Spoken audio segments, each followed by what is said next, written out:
This is my Father's world. Hymn number 43. Let's stand together as we sing all three stanzas.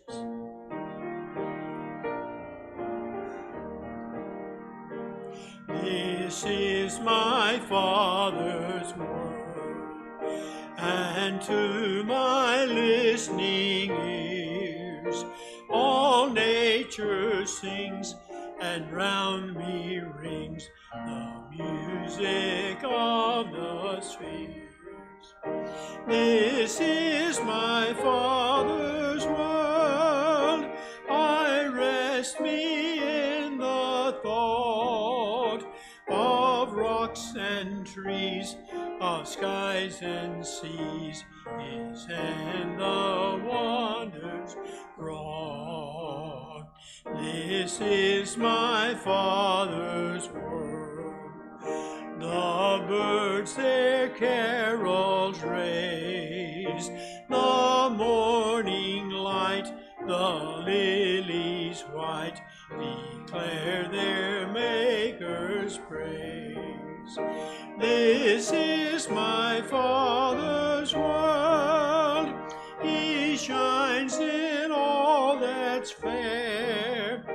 In the rustling grass I hear him pass. He speaks to me everywhere.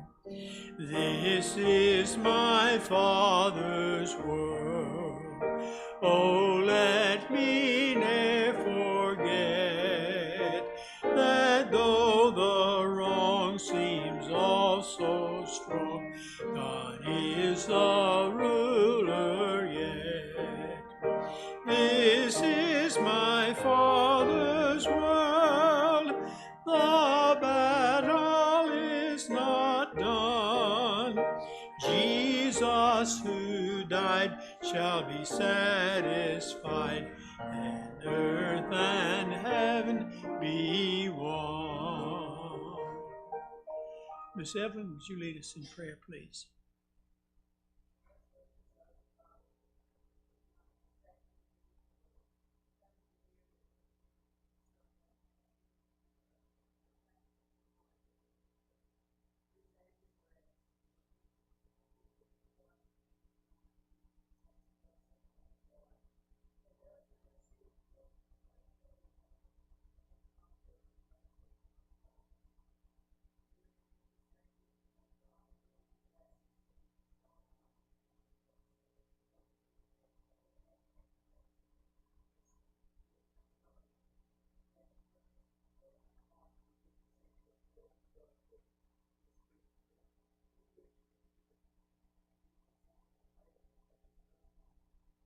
Amen. Be seated. Thank you, Miss Evelyn, for that sweet, heartfelt prayer, and Ned for that wonderful hymn you led us in tonight. Thank you all for coming out in the middle of the night to be in prayer meeting. Like, don't you feel like that this time of the year? I do. And I'm glad to have each and every one of you here. And also with us having shifted times 15 minutes earlier, appreciate you all making that adjustment with me and for me as well. Well, listen, somebody asked about my coat. In fact, Steve said I look like a sports announcer is what he said I looked like. And so I'm taking Nick Saban's spot on game day. Yes, I've been practicing my language a little bit, getting ready for that. Pray for me. Now, listen, if it gets below 70 degrees, I'm cold, okay? So I've got this jacket on because I'm about as cold as Greg is tonight. And gets below 60 degrees, I'll have my thermal underwear on once it gets below 60.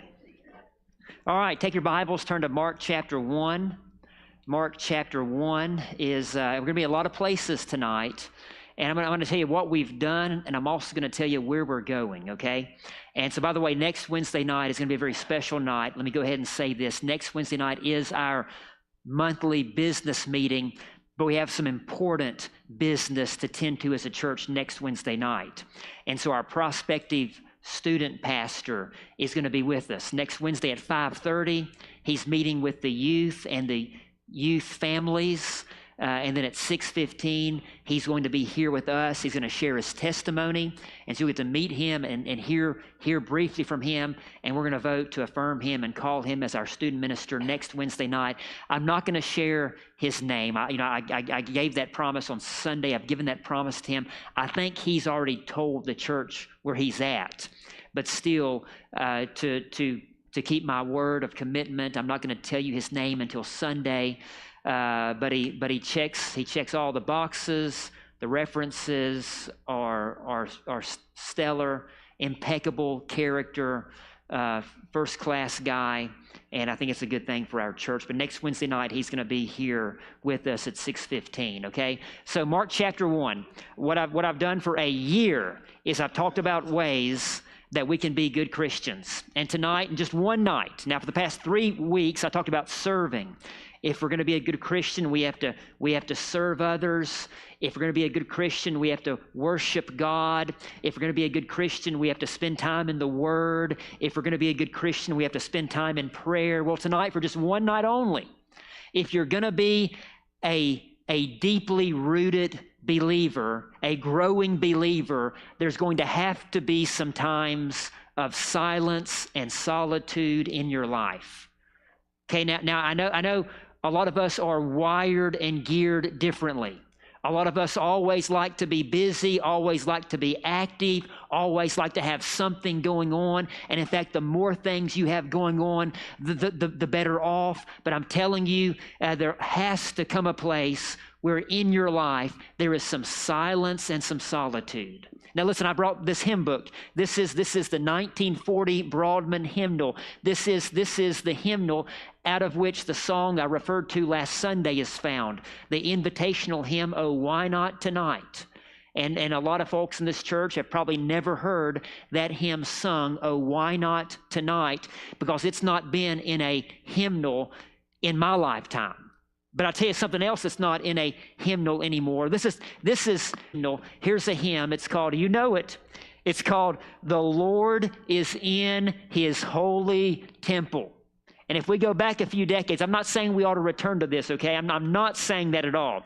But I'm just saying there's been a radical shift in worship practices over the years. But if you go back a few decades ago, certainly a few generations ago, this is how oftentimes a worship service was started.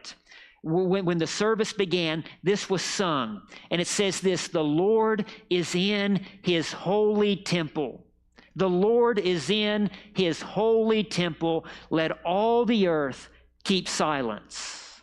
Let all the earth keep silence before Him." Keep silence before Him. Amen. And that set the tone for the worship service. But I'm still saying that there has to be a place in which that is recognized. The Lord is in His holy temple. Let all the earth keep silence before Him. So I want to talk tonight about the importance of, because I'm telling you what, this is just true, okay? I don't like it any more than you like it, but anybody who is available to everybody all the time is eventually not going to be any good for anybody.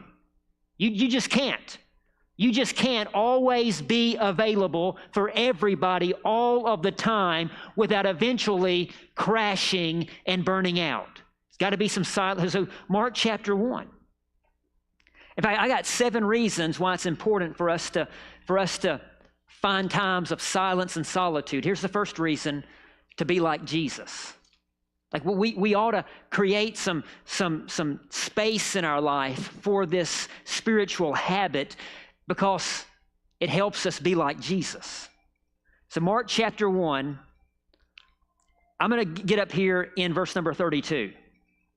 Mark chapter 1, verse 32. "That evening at sundown, they brought to Jesus all who were sick or oppressed by demons, and the whole city was gathered together at the door. And he healed many who were sick with various diseases, and he cast out many demons. But he would not permit the demons to speak because they knew. But in other words, like Jesus is, he's got business, he's got customers, he's got clients lined up down the road waiting to see him. And so there are all these demon-possessed people, all these people who are afflicted by different diseases, and one after another, after another, after another. It says here, deep into the night, after closing time, he's still trying to care for people and meet their needs. Well, look in verse 35 of Mark chapter 1. So rising early in the morning, the next morning, while it was still dark, he departed and went out to a desolate place. In other words, he went to a place of solitude where he could get alone by himself and pray. And then verse 36, and Simon and the others went searching for Jesus. He did such a good job, people had to go searching to where he was. So I'm simply saying, number one, we need to have places of solitude and times of solitude in our life because Jesus did. We ought to be like Jesus. Well, there's a second reason why we ought to give attention to solitude and silence, and that is to minimize distractions. Minimize distractions. Look back in 1 Kings chapter 19, or just listen to me for a moment. 1 Kings chapter 19. Like Elijah's very busy. He's a great prophet. Like he's in demand. People like to hear him prophesy. He's got a lot going on. He's trying to topple all of the false prophets and false religion of his day. And so Elijah's a man of action. He's calling down fire from heaven and consuming false prophets. He's a man of action, and yet even a man of action needs time of quiet reflection and meditation. So in 1 Kings chapter 19 and verse number 8, it says that he eats and he drinks and he goes 40 days and 40 nights and he goes to the mountain called Horeb. And in verse number 9 of 1 Kings chapter 19, he comes and he hides out in a cave. Do you know why Elijah had to go and hide out in a cave? Because he had too much going on in his life. There were too many distractions. Too many people talking into his head, and he had to get alone, and he found a cave, and he buried himself in a cave because he needed to silence the voices inside of his head. You know what happened in that cave? There was an earthquake. Then there was a windstorm. Then there was just a ball of fire. And then remember what there was? There was a gentle whisper. There was a gentle whisper, and it was the voice of God speaking to Elijah in the gentle whisper. That's the point. The point is like somewhere along the way, like we have to turn off all the distractions, or we are going to be so distracted that we're going to miss the gentle whisper of God speaking into our lives. So number one, silence and solitude, because Jesus modeled it for us. He had more going on than any of us have going on. But even Jesus went and hid himself and found a desolate place to be alone. We need to be alone, because if not, we're going to be too distracted by everything going on around us. Here's a third reason why we need to be alone and quiet, is because it oftentimes expresses worship to God. Expresses worship. I'm not saying you always worship this way. Certainly you don't, right? I mean, I've already talked about Psalm chapter 100, Psalm chapter 95, talks about shouting and clapping and all these other things. But listen, the hymn I read earlier, that's Habakkuk chapter 2 and verse number 20. That's exactly where it comes from. It says, "The Lord is in his holy temple. Let all the earth keep silence before him." And that's why it was used as a call to worship for many years. Let me ask this. Okay, I know in a Baptist, I understand. I'm Baptist, okay? I understand we like victory in Jesus, okay? We like even hymns, we like peppy, ramped up hymns that get us motivated. And so we like something with some fast tempo to it. We like when the roll is called up yonder. We like just a little talk with Jesus. We like victory in Jesus. We like singing about, oh, good, I'll fly away, okay? Right? That's our kind of stuff here. But if we go to another church, like their kind of stuff is amplified guitars and drum solos. But the point is that there's noise. It's noise. It's fast. It's riveting. It's engaging. We don't always need that. Sometimes we need the opposite of that. Sometimes when you encounter God in worship, it doesn't need to be fast, and it doesn't need to be loud. It needs to be quiet, and it needs to be reverent.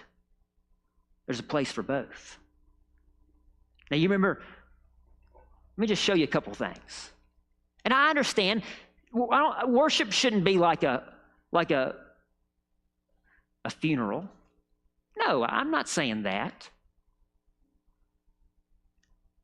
But I do find this interesting. In Revelation chapter 1, like we talk about if God showed up here one Sunday, what would we do?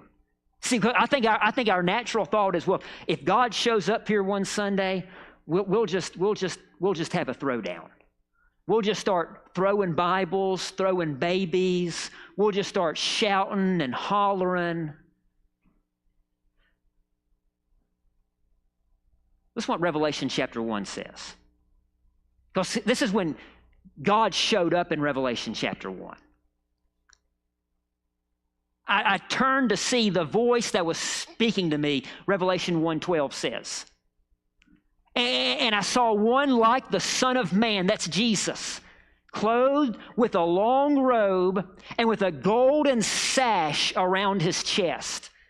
The hairs of his head were white, like white wool, like snow. His eyes were like a flame of fire. His feet were like burnished bronze that had been refined in the furnace. And his voice was like the roar of many waters. In his right hand, he held 7 stars, and out of his mouth came a sharp, two-edged sword, and his face was like the sun shining in full strength. Imagine that vision of God showing up, hearing his voice, seeing his vision. Look what happens in Revelation 1:17. When I saw him, I fell at his feet as though dead. Just suck that. Jesus showed up, and it sucked the air out of the room. Sometimes that's what happens. Or look over in Job chapter 40. Or just listen to Job chapter 40. Remember Job? Job's been complaining for 37 chapters, and he had reasons to complain. Why? All this bad stuff. I'm a good guy. All this bad stuff. Why? And you remember in Job chapter 38 and verse 1, out of nowhere, like the Lord shows up. I mean, Job has had this major pity party, and he thinks he's just talking into the wind, right? And then out of nowhere, like, God answers him. Can you imagine that? Like here, you're throwing a pity party, and you're just lambasting God with all of these complaints about how unjustly and unfairly you've been mistreated by God, and chapter after chapter just throwing off on God, and all of a sudden God speaks. It's like, well, Job, let me ask you some questions. Remember that? Because for 37 chapters, Job is, why? Just tell me, God, why? And God says, Job, let me ask you something. Where were you? when I laid the foundation of the earth. Job chapter 40, verse number 3. Job answered the Lord, and he said, behold, I'm just a little guy. That's what he says. He says, behold, I am of small account. He says, behold, I'm just a little guy. How can I answer you? Then here's what Job says, I lay my hand on my mouth. I've spoken once, but I will not answer. I've spoken twice, but I ain't going to say another thing. In other words, there's just I'm saying sometimes the way that we worship God is not in the loudness. The way that we worship God is in the silence. Well, there's a fourth reason why sometimes silence and solitude is required of us. Because Jesus did it. Because it minimizes distractions, because we can express worship through silence. But number four, sometimes silence and solitude is required because it expresses faith. Like, you don't always have to defend yourself. You don't always have to explain yourself. Well, let me just explain, okay? You don't always have to do that. Again, I don't know why I like the song, Glenn. Up on Cripples Creek, she sends me. If I spring a leak, she mends me. I don't have to speak. She defends me, a drunkard's dream, if I ever did see one. But it makes a point. Makes a point. He's saying he had a good woman. He didn't have to explain himself, defend himself. She did the talking for him, right? Well, listen to what Psalm chapter 62 says, verse 1. It says, for God, my soul waits in silence. Now, this is a psalmist, and the psalmist has all just an array of emotions, right? And so here's the psalmist, and he's going through a hard time, and he's going through trouble, but he says, for God, my soul waits in silence. From him comes my salvation. He alone is my rock and my salvation, my fortress. I shall not be greatly shaken. And he says it again in verse 5 of Psalm 62, for God alone, O my soul, waits in silence, for my hope is from him. In other words, like I'm expressing faith in God. I don't have to go around just running off at the mouth, just anxious, jittery. I can have this calm, this quiet confidence in the sovereignty of God, that he's going to be faithful and provide for me and see me through what I'm going through. You don't always have to speak. In silence, you can let God work it out. Now, there's another reason why we need silence and solitude oftentimes. And I guess this is maybe my sixth reason. And that is because it teaches us how to control the tongue. How many of y'all like to talk? How many of y'all have regretted saying something? How many of you have been like, oh, I'm glad I kept my mouth shut there, right? Yeah. Listen to Proverbs chapter 10, verse 9. This one verse is worth coming for tonight. Proverbs chapter 10, verse 19. This one verse is worth coming for tonight. Proverbs chapter 10, verse 19. Just jot it down for later. Memorize it. When words are many, transgression is not lacking. Get that? The more you talk, the more liable you are to say something sinful, say something wrong. When words are many, sin is not lacking. But whoever restrains his lips is prudent.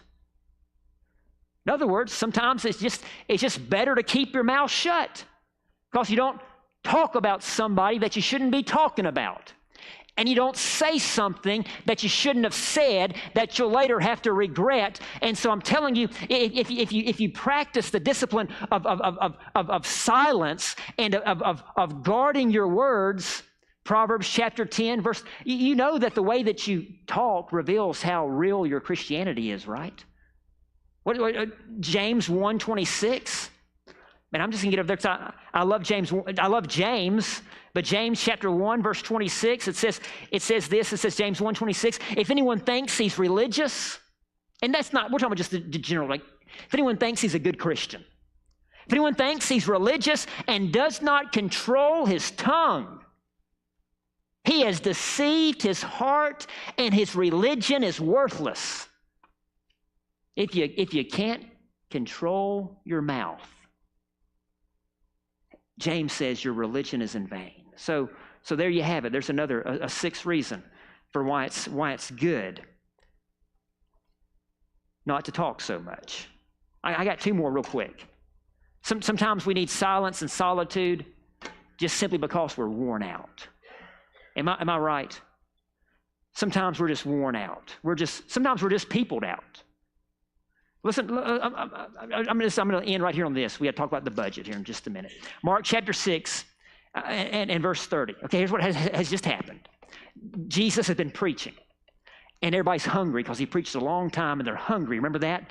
And there's nothing to eat. And they say, well, go out here among the crowd and find somebody who's got something to eat. And so the 12 disciples, they go looking for some food. And there's one little boy who's got some loaves and fishes. And the disciples come back and they say, Jesus, we got all we got are these loaves and fishes. And Jesus says that's good enough for all of them. And remember, there's 5,000 men plus women and children. There's like estimates are there's 15,000. It's not the feeding of the 5,000. That's just men. It's probably the feeding of the 15,000. And so can you imagine what if you had a restaurant and you had 15,000 people coming through at lunchtime? What if you were a caterer? Nancy, what if you were catering Joy Makers and had 15,000 chicken salad sandwiches to serve? Yeah. Yes. God's got to do some multiplying, doesn't he? But that's a lot. That's like, talk about like a lunch rush. That's a lunch rush. Bottom line is they're tired. Don't overlook that. There are 12 disciples who are responsible. They are the waiters. They're serving 15,000. They're serving 5,000 tables. And when they get done, they are tired. And this is where Mark chapter 6 and verse 31, this is where it is. In verse 30, the apostles returned to Jesus and told him, we've done everything that you told us to do. Everybody's eaten. We've passed out all the food. We've collected all the leftovers. We've cleared all the plates. We've scrapped up all the scraps. And we've given all the doggy bags. And here's what Jesus says in verse 31. He said to them, then come away by yourselves to a desolate place and rest a while. For many were coming and going, and they had no leisure. Jesus just said, you guys have been working too much. You guys need some PTO. Take a breather. Vance Havner said, if you don't come apart, Jesus says, come apart for a while. Vance Havner said, if you don't come apart, you will come apart, right? So here's these reasons. Again, just that we gotta have an come on. Let's not be spiritual for a minute. Why do some of y'all fish? Why do some of y'all golf? I'll tell you why. Sometimes, even though it's too hot to fish, too hot for golf, it's too cold at home. Right? No, I'm just joking. I'm just joking. Just joking. I'm seeing if you're listening, yeah. Wake up! Huh? But that's why you fish. I know there are some competitive fishers, but for a lot of you, it's the tranquility. It's why do you sit? Why? Listen, some of y'all will go deer hunting all winter long, and you don't even intend on shooting anything. But you're out there at 4 a.m. in the morning, sitting in a cold, dark tree stand just for one reason. Because you need some peace and quiet. You need some time to think yourself straight. That's why I run, okay?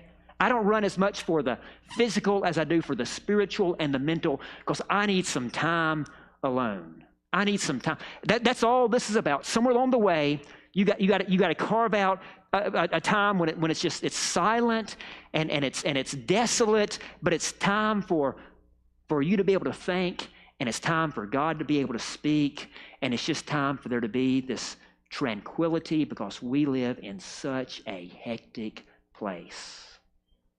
And so I'm going to stop right here.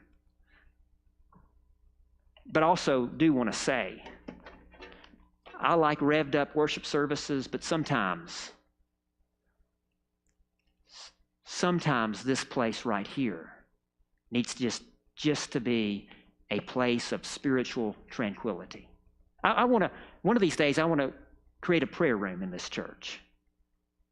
Just a place where anybody, anytime can come and can be alone, and it can be a spiritual place of refreshment for some solitude and silence. So that's it. We need some of this in our life, okay? I'm not saying become a hermit and reclusive, okay? But I'm saying just somewhere along the way, you find places to build this into your life. All right. Thank you all for watching.